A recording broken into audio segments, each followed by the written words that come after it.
लेकिन इतिहासकार ऐसा कहते हैं कि अंग्रेज़ों ने अपने सबसे पहला फैक्ट्री सूरत में स्थापित किया, लेकिन सबसे पहला अधिकार या सबसे पहला कब्जा जो है बंगाल को किया।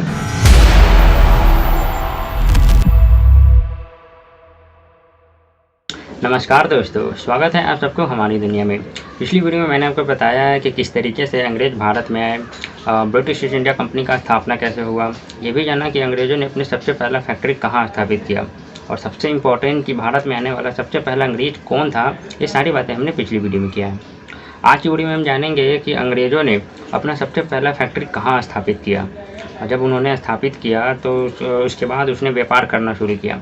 कहाँ कहाँ पे व्यापार किया, क्या क्या महत्वपूर्ण घटनाएं घटित हुआ ब्रिटिश ईस्ट इंडिया कंपनी के साथ, ये सारी बातें हम आज करने वाले हैं, और मुख्य रूप से बंगाल के बारे में। तो वीडियो काफ़ी इंटरेस्टिंग होने वाला है। वीडियो को स्किप बिल्कुल ना करें, एंड तक देखें, ज़्यादा से समझ में आएगा। तो देर ना करते हुए वीडियो को स्टार्ट करते हैं। 31 दिसंबर 1600 ईस्वी को स्थापना हुआ ब्रिटिश ईस्ट इंडिया कंपनी का, और यही कंपनी आया भारत में व्यापार करने के लिए। जब ये भारत में आया व्यापार करने के लिए, तो ये मुख्य रूप से 3 जगहों पे या 3 प्रोविंस में व्यापार किया करता था, जो था बंगाल, मद्रास और बॉम्बे। एक तरह का रूल था ये ब्रिटिश ईस्ट इंडिया कंपनी का हर प्रेसिडेंसी में, कि हर प्रेसिडेंसी में एक गवर्नर, एक डिप्यूटी गवर्नर और 24 अदर्स मेंबर हुआ करते थे, जो कहलाते थे कंपनी के बोर्ड ऑफ डायरेक्टर्स या बोर्ड ऑफ डायरेक्टर्स। हिंदी में आप इसे निदेशक मंडल भी कह सकते हैं। अब कंपनी तो आ गई भारत में व्यापार करने के लिए, लेकिन व्यापार तो तभी कर सकती है जब वो कोई एक तरह का फैक्ट्री स्थापित करे। तो ज़रूरत पड़ा एक फैक्ट्री को स्थापित करने के लिए, और अब जो मैं आपको बताने वाला हूँ उसको आपको ध्यान से सुनना चाहिए।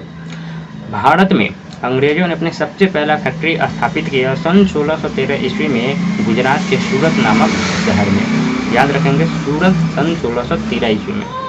लेकिन इतिहासकार ऐसा कहते हैं कि अंग्रेज़ों ने अपने सबसे पहला फैक्ट्री सूरत में स्थापित किया, लेकिन सबसे पहला अधिकार या सबसे पहला कब्जा जो है बंगाल को किया। और वैसे ये भी कहा जाता है कि अंग्रेज़ का जो असली डोमिनेंस है या जो अंग्रेज़ का असली कहानी है वो बंगाल प्रांत से ही शुरू होता है। तो अब कहानी कहाँ टर्न करेगा, कहाँ मुड़ेगा?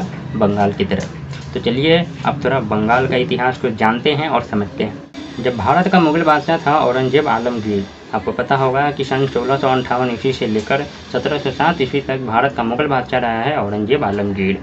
इसी के अधीन हुआ करता था बंगाल प्रांत, जो सबसे अमीर और सबसे संपन्न प्रांत था। इसने ही अपने शासनकाल में सन 1700 ईस्वी में बंगाल का सूबेदार बनाया था मुर्शीद कुली खान को। अब ये सूबेदार क्या है? बहुत लोगों के माइंड में ये चल रहा होगा कि व्हाट इज सूबेदार। चलिए समझते हैं। आज के टाइम में जो हमारा स्टेट है उसी को मुग़ल टाइम में कहा जाता था सूबा। स्टेट इज इक्वल टू सूबा। और आज के टाइम में जो स्टेट का जो हेड होता है, जिसको हम लोग आज चीफ मिनिस्टर कहते हैं, वही मुग़लों के टाइम में कहलाया करता था सूबेदार। कहने का मतलब प्रोविंस हेड को ही कहा जाता था सूबेदार। तो औरंगज़ेब आलमगीर ने ही बंगाल का सूबेदार बनाया था मुर्शीद कुली खान, यानी बंगाल का एक राजा बनाया था, आप कह सकते हैं। सिर्फ बंगाल का 21 सूबा हुआ करता था औरंगज़ेब के अधीन में, उसमें से एक प्रांत था बंगाल। तो बंगाल का सूबेदार बनाया औरंगज़ेब ने मुर्शीद कुली खान को सन 1700 ईस्वी में। अब जब आपको ये भी पता होगा कि जैसे ही समय बीता, सन 1707 ईस्वी आया, तो 1707 ईस्वी में हुआ औरंगज़ेब का डेथ। हम अच्छी तरीके से जानते हैं, जैसे ही हुआ औरंगज़ेब का डेथ, तो वहीं से शुरू हो जाता है डिक्लाइन ऑफ मुग़ल या मुग़लों का पतन। औरंगज़ेब के डेथ के बाद ही मुग़लों का पतन होना शुरू हो जाता है, कमज़ोर होना शुरू हो जाता है। औरंगज़ेब के डेथ के बाद अगला मुग़ल बादशाह बनता है औरंगज़ेब का ही बेटा मुअज़्ज़म, लेकिन मुअज़्ज़म के नाम से नहीं, बहादुर शाह फर्स्ट या शाह आलम फर्स्ट के नाम से, जो 63 साल की उम्र में राजा बना था। मोहम्मद मुअज़्ज़म या बहादुर शाह फर्स्ट के बाद अगला राजा बना जहांगीर शाह 1 साल के लिए। उसके बाद बना फ़र्रुखसियर, जो 1713 से लेकर 1719 तक रहा है। और याद रखेंगे, फ़र्रुखसियर के ही शासनकाल में ये जो मुर्शीद कुली खान है, इसने बंगाल को मुग़लों से स्वतंत्र घोषित कर दिया। कहने का मतलब मुर्शीद कुली खान ने ये डिक्लेयर किया कि ये जो बंगाल प्रांत है ये मुग़लों के अधीन नहीं है, ये हमारा अपना एरिया है, हम हैं इसका राजा।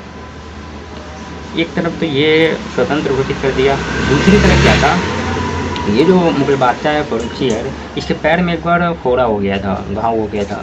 तो इसने बहुत सारे जगह पे इलाज करवाया, दिखवाया, बहुत सारे फिजिशियन के पास, डॉक्टर के पास गया, लेकिन कोई भी इसके घाव को ठीक नहीं कर पाया। फिर उसके दरबार में एक ब्रिटिशर्स आया, और शायद विलियम करके कुछ नाम था, एक ब्रिटिशर्स आया था उसके दरबार में, और उसने उस घाव को, उस फोड़े को ठीक कर दिया। जब ठीक कर दिया तो इस बात से बेहद प्रभावित और बहुत ज़्यादा खुश हुआ ये मुग़ल बादशाह फ़र्रुखसियर।